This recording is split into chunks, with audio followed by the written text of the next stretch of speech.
Hi guys, this is John from waltonsinc.com and this is Meatgistics.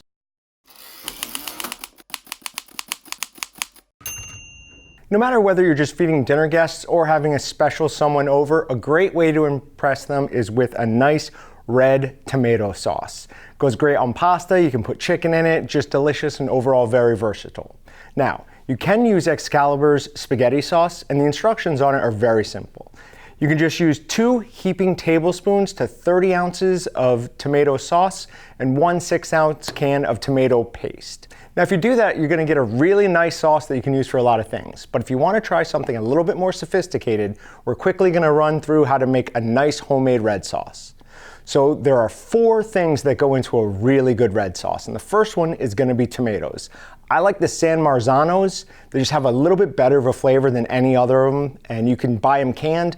Put them into the blender for just a couple of seconds, not much at all. You don't want to totally liquefy it, just crush them up, and then set those aside.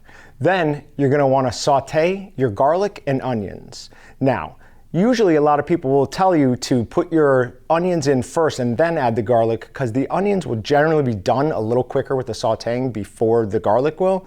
But as you can see, I chopped up my garlic pretty thick and my onions pretty thin, so I'm not that worried about it. They're all going in at the same time. Those are 2 and 3 on the important parts of a good red sauce. And number 4 is fresh basil. I cannot stress this enough. If you want to make a really good, authentic Italian spaghetti sauce, you need to be using fresh basil. The stuff from the can is just not gonna cut it. So we're gonna go ahead and get all of this to a boil. We're gonna add all of the tomato sauce, and then we're gonna put salt and pepper in to taste. Can't tell you exactly how much you should use, you just have to play with it a little bit. I usually add just about a light fistful. I know that's not exactly helpful, but just enough so it's coating the inside of your fist and then throw it in there. And then pepper, that's however much you want. We're gonna wanna get this to just under a boil. We'll let it sit there for about 2 minutes and then we're gonna reduce it down to a simmer and let that cook off for about 2 hours. Even longer if you have the time is better.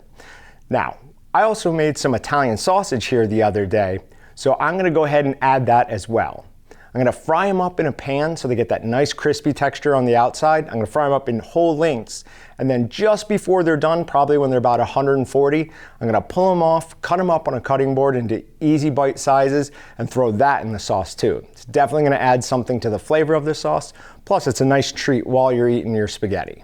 So we've just got a big pot of water here, and we've definitely added some salt to it. You don't want to be boiling the water without that. Add that salt, it definitely helps. And then we're just gonna cook it for about 8 to 10 minutes. 8 minutes if you want it more al dente, 10 minutes if you like it more completely done. Now we're just gonna go ahead, drain all that water out, put in our sauce, add some Parmesan cheese, can never forget that, and we're all good to go.